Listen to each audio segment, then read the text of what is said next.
For our questions for 18.5, we're going to go through a couple of these together, and you're going to work on the rest on your own. We are going to do 6 of these together. So we're going to start with problem 2.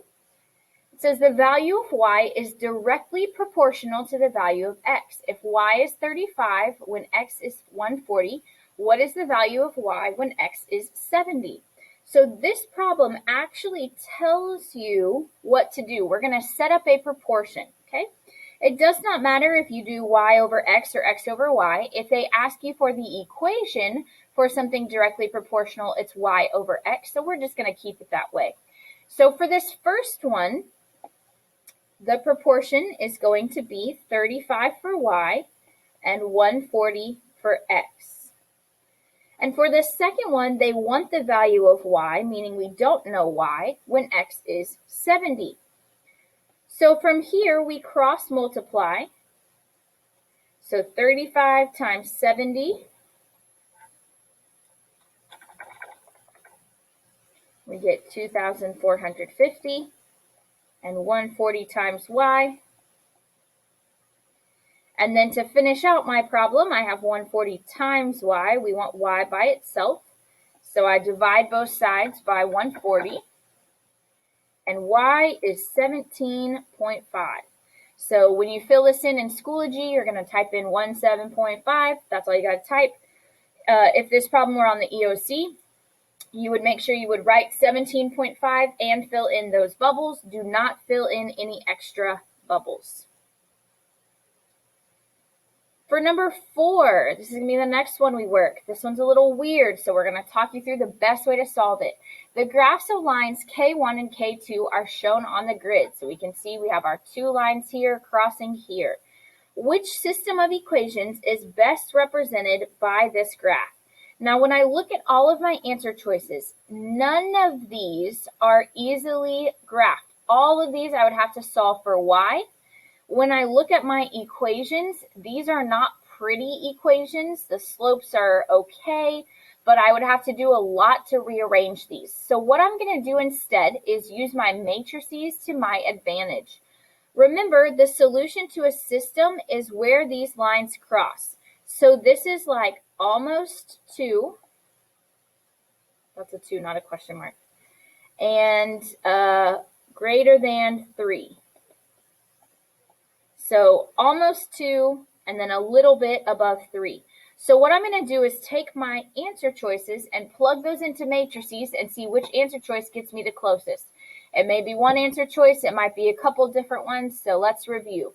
For matrices, we click second and then x to the negative 1. See that matrix button in blue. So second blue button and then the matrix. Scroll to math, scroll to B, and click enter. Then we click alpha and zoom. We want 2 rows but 3 columns because we have x's, y's, and answers. And click OK.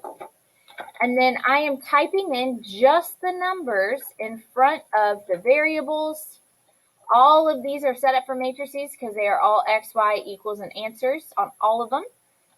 So for answer choice A, I get 1.7, 3.2. So that's a little less than 2 and a little bigger than 3. So hopefully that's my answer, but I'm going to double check all of them. So second, matrix, math, B, alpha, zoom, enter. 3, negative 1, 6, 4, 9, and 4. And so this one I get 1.8 and negative 0.4. Well, that's not even in the right quadrant because that would be right and then down.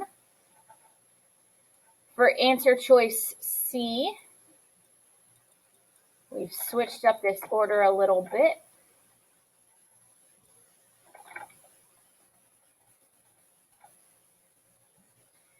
So this one we also get a negative. And to be in quadrant 1, it's going to have to be a positive. And so let's see if this last one gives us any answers.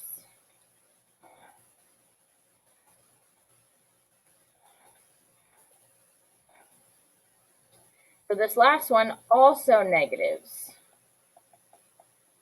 So that wouldn't be in the right quadrant either. So A is the one that gives us the closest answer. 1.7 is almost 2. 3.2 is bigger than 3.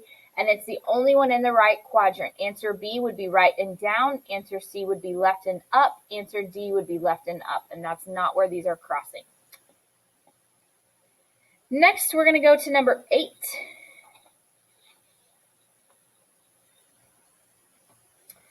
So number 8, which of these best represents causation? Remember, causation is something we talked about very briefly, but it's one thing causing another. When the number of bus stops increase, the number of car sales decrease. Well, having more bus stops has nothing to do with the amount of cars sold.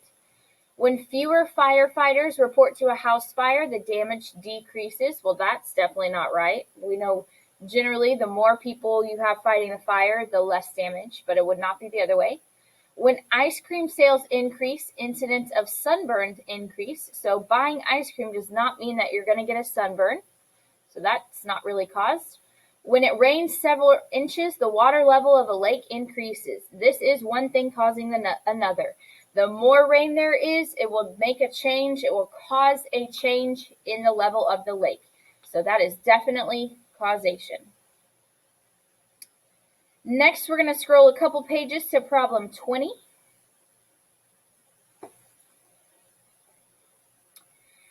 Says the area of a rectangular trampoline is 112 feet squared. The length of the trampoline is 6 feet greater than the width. The situation can be represented by this equation.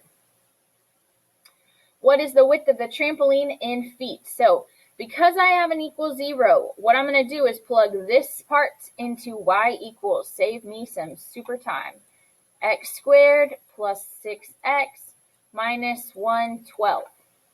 Okay. Next, I'm going to look at the graph, and they want the width. Basically, I'm looking for x-intercepts. I'm solving this for w, or x-intercepts. Now, remember, width can only be positive, so I only care about this positive x-intercept. I have a couple options. I can look at these on the table, or I can use my cursor. So if I go to the table, x-intercept is where y is 0.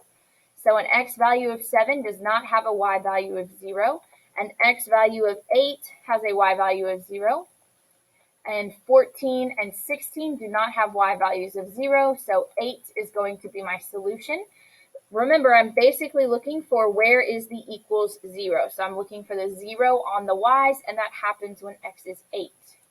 You can also find this by doing second trace, option 2. You scroll to about where you think the x-intercept is going to be. Out here, slide to the left because it says left bound, go past it and to the right, inner, and it will show you that value is 8. Now flip the page for me. We're going to look at problem 21. The tables of ordered pairs represent some points on the graphs of lines Q and V. Which system of equations is represented by these lines? So if I take line Q, and I plug it into stat edit. They've told me we're talking about a system of lines, so I'm going to use stat calc 4.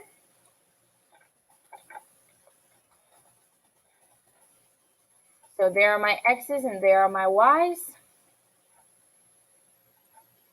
Stat calc 4, and we get the equation y equals 3x minus 27, plus 27.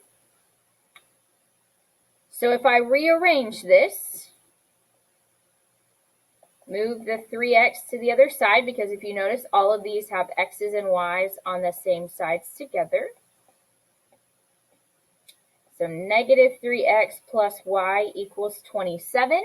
None of these quite look like this, but I do notice B is the only one that has this with different signs. So remember, if you change all of the signs, so if I change this to a positive, this to a negative, and this to a negative, I have not changed the value of the problem.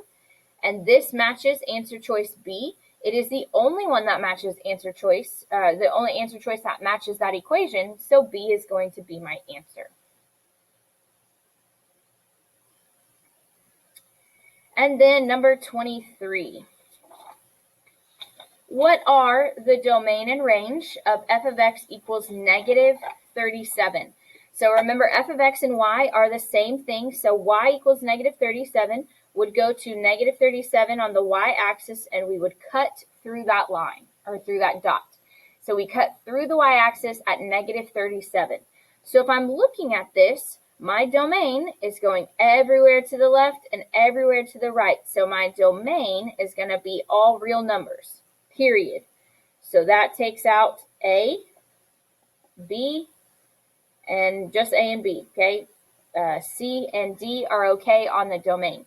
My range, my y's up and down are only at negative 37. There are no other numbers because it's not going anywhere to up or down other than negative 37. So that would be answer choice